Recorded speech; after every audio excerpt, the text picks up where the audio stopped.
Salut à tous, on se retrouve aujourd'hui pour parler du FC Barcelone en ce dimanche 23 février. On commence tout d'abord avec le stade, le Spotify Camp Nou. Et bonne nouvelle, pourquoi? Parce que ces derniers jours, le Barça a réalisé de grands progrès considérables dans la construction du Spotify Camp Nou. En gros, les travaux ont vachement accéléré là ces derniers jours, ça c'est plutôt une bonne nouvelle. N'oubliez pas, l'objectif serait de revenir jouer dans le stade qui sera toujours en travaux, mais en mai, voilà, pour la fin de saison. Bon, on verra si ça sera possible ou non.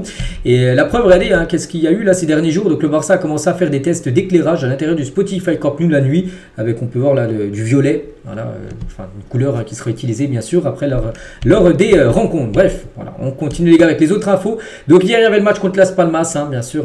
Donc le programme, le prochain match, donc là on est le 23, prochain match après-demain, c'est bien sûr le gros match de Coupe du Roi contre l'Atlético Madrid. On va beaucoup en parler là dans les prochains jours de cette rencontre. Après, il y aura bien sûr la Real Sociedad et il y aura Osasuna. C'est vrai que là, il y a 3 réceptions d'affilée. Atlético, Real Sociedad, Osasuna. Objectif, bien sûr, gagner les 3 rencontres. On continue. On va parler maintenant du Mercato estival l'été prochain. J'avais parlé il y a à peu près 2-3 semaines. J'avais dit que Jonathan Tah, il n'y a pas de souci, il arrivera. Et le Barça est désormais seul sur le dossier Jonathan Tah. Le Bayern s'est retiré du dossier parce que le Bayern était très intéressé par le joueur. Donc il y a le Barça et le Bayern. Et maintenant, il n'y a plus que le Barça. Donc là, c'est vraiment voie royale pour le Barça pour avoir le joueur gratuitement. Donc regardez, c'est le directeur sportif du Bayern qui l'a confirmé. La signature de Jonathan Tah n'est pas quelque chose pour nous pour le moment. Notre défense fonctionne bien et est devenue très solide, la défense du Bayern. Nous encaissons peu de buts et nous sommes très satisfaits. Donc en gros, ils jettent l'éponge avec Jonathan Tah. Peut-être aussi parce qu'ils ont vu que qu'ils n'avaient pratiquement aucune chance de l'avoir et que le Barça était vraiment en avance dans le dossier concernant le défenseur allemand. Donc voilà, maintenant c'est voie royale bien sûr pour l'arrivée de Tah, normalement le 1er juillet prochain et surtout gratuitement du côté du club. Tiens, d'autres infos mercato, on va parler aussi de ce joueur. Le Barça s'intéresse à l'ailier du Borussia Dortmund, Djemi Gittens, donc, mais son prix de 80 millions d'euros, trop élevé pour le club, c'est que ça fait quand même un peu cher. Donc Arsenal, Chelsea, Tottenham sont en pole position pour le signer. Le Barça a également été intéressé, mais 4 millions d'euros, ça reste bien sûr une somme que le Barça ne peut pas se permettre de mettre sur ce joueur. Concernant Marcus Rashford, on apprend qu'il rêve toujours de rejoindre le Barça. N'oubliez pas qu'il aurait pu être là actuellement joueur du FC Barcelone si Fati aurait parti. Il n'a pas pu venir parce qu'en gros il fallait un départ et Ansu Fati il a dit non, moi je reste, il n'y a pas moyen que je parte.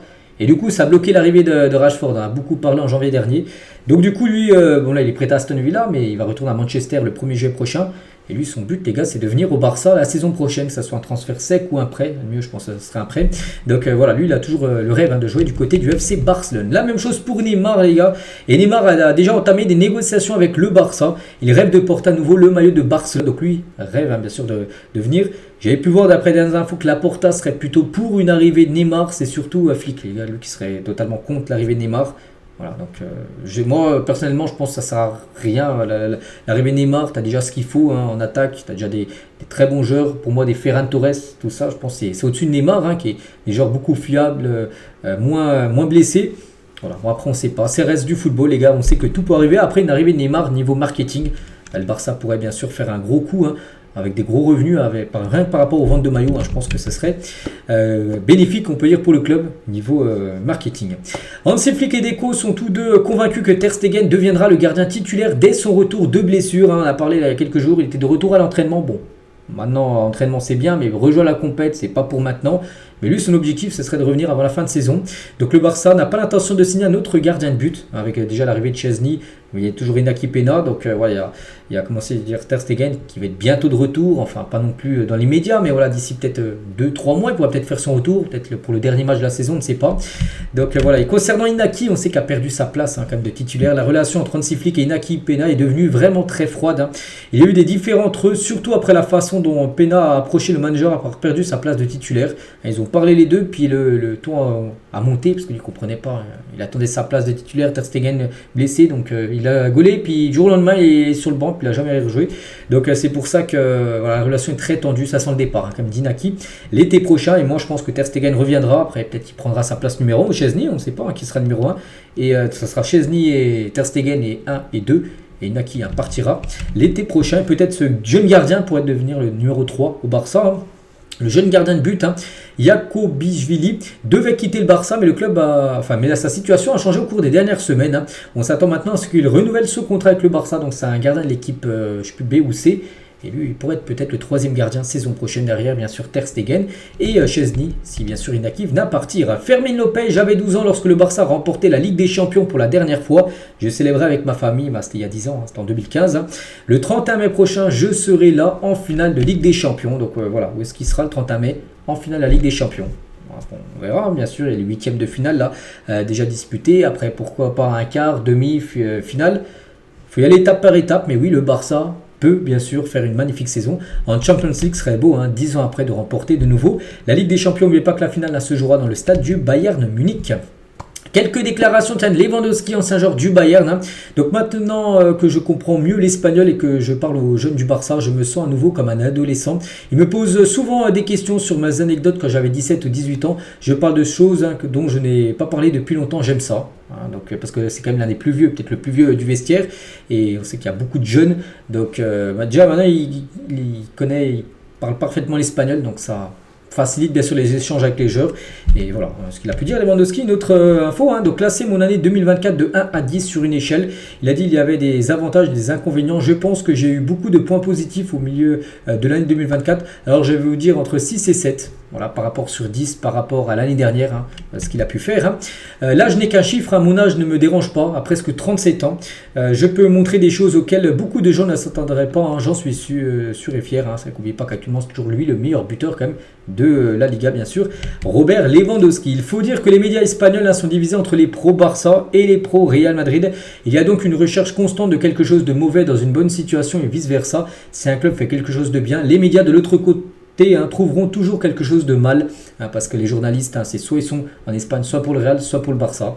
Bon, il y en a quelques-uns qui sont pour l'Atlético, d'autres clubs, mais voilà, surtout le Barça et le Real. Et voilà, bien sûr, c'est pour ça qu'il y a beaucoup de débats, on va dire, dans les médias espagnols par rapport aux deux grands clubs espagnols, Barça et le Real.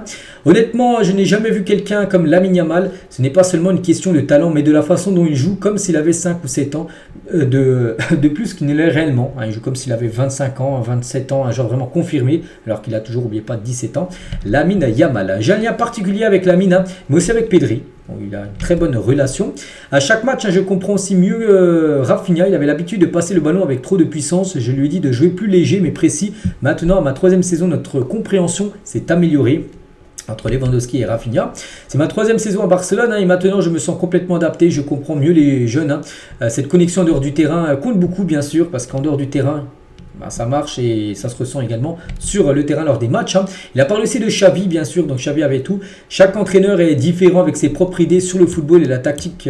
Il est très attaché au club, à l'environnement, même aux médias. Parfois, il est bon de garder un peu de distance, voilà, par rapport à Xavi. Il parle aussi de Flick, qu'il a côtoyé au Bayern et qui côtoie maintenant du côté du Barça. Flick et moi, nous n'avons parlé que lorsqu'il était presque certain qu'il deviendrait l'entraîneur de Barcelone. En gros, ils n'ont pas eu de contact avant, quand il y avait les rumeurs que Flick allait peut-être devenir entraîneur du Barça.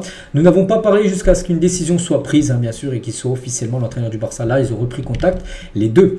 Et toujours avec Lewandowski, on finit avec lui. Je sais que de bons moments s'annoncent pour le club. Quand je suis arrivé, j'étais conscient des défis. Le travail que le président et le conseil d'administration ont accompli pour surmonter la crise est impressionnant. Le club était au bord de l'effondrement, de la rupture totale financière il y a quelques années, et j'admire ce qu'ils ont accompli, surtout avec Laporta, qui a mieux gérer le club que les anciens présidents, bien sûr. Bon, après, il a levé des leviers économiques, tout ça, qui ont rapporté de l'argent. Mais voilà, c'est vrai que la situation financière est bien meilleure actuellement que ce qu'elle était il y a 3-4 ans. Donc voilà, les gars, avec toutes ces déclarations, bien sûr, de l'attaquant Lewandowski. Donc nous, on se retrouve demain, bien sûr. Demain lundi, on fera le débrief du match d'hier. Et voilà. Et moi, je vous souhaite une bonne journée et à demain.